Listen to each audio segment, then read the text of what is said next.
I want to explore one of the four certainties in life in more detail because I think people are kind of missing the point I was making. And that one is that people only have the power over you that you give them.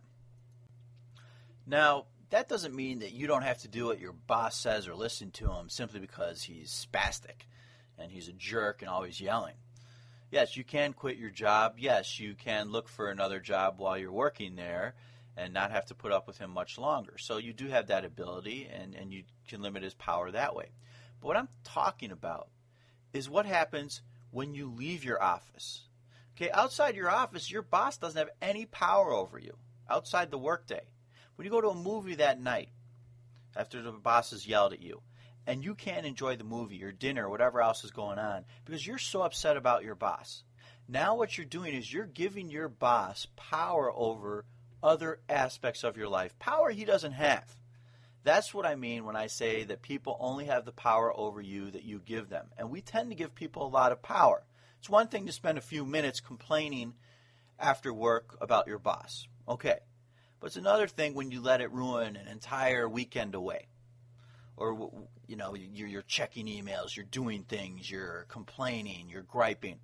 You're giving him more power than he has. Another area where we see this happen a lot is in relationships. See, people will date someone for a while, maybe be in a long-term relationship of some sort, and they break up, and then they shut down. Now, we all need a little bit of time to get over someone. Certainly, that's understandable. But I've seen people take 6 months, a year, or 2 years when I'm giving relationship advice where they're going, well, I'm not dating anyone. I'm just not ready to date. During that whole time, what you're really doing is you're giving someone power over your dating life and your relationships long after you've been dating or in a relationship with them. Okay, you're giving them all this power. And what happens then is a lot of people don't actually date the best person for them to date. Instead, they date the best person at the time that they're available. And those are two very different things. Because you might go out tonight and you might meet someone and go, wow, this person's great, really hit it off, want to get together with this person. Oh, gee, too bad I'm not looking to date anyone right now. Then 3 months down the road, you go, I'm ready to date. This is going to be great. Well, there's no one really around to date. Not really that many great people. So what do? You say, oh, I'll date this person. I mean, they seem interested and they seem, they're the best person around right now. And you end up in the cycle of those kinds of relationships. What happens? They end because they're not the right person. They're just the right person at the time. So as hard as it is, you have to let those relationships go. You have to let the power your boss has over you when you're at work go. And a lot of times those things can intermingle.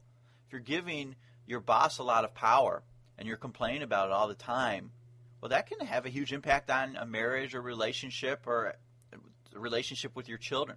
Same thing. If you're having a lot of problems, if you've given someone a lot of power and you can't get over a relationship, you're giving someone all this power over you while you're at work because you're so focused on it, hey, guess what? That can affect your job. So a lot of these things intertwine. And, of course, I'm not just talking about relationships and work. I mean, when I was a comedian, for example, I saw comics who would have a bad show. And the rest of the week, they were so pissed off about the bad show that they had on the first or second night that they had bad shows the rest of the week because their timing and delivery was all off. Then they didn't get asked back. Okay, so they're giving that first audience a lot more power over them than they have. So that's what I'm talking about when I say people only have the power over you that you give them. Okay, don't give people power in other areas of your life where they don't have it. Because when you do that, you start to make bad choices, such as dating people, the best person at the time as opposed to the best person. Okay, that's a bad choice. And it's coming because you're giving someone else power over you in an area or at a time when they shouldn't have that power over you. Or worse, you get back together with that person. They put you on that revolving door. Oh, let's get back together again. Let's get back together again at their will because you're giving them that power. Okay, so you'll be much happier if you don't do that. You'll make much better choices. So that's what I'm talking about when I say people only have the power over you that you give them. So don't give them power that they don't have.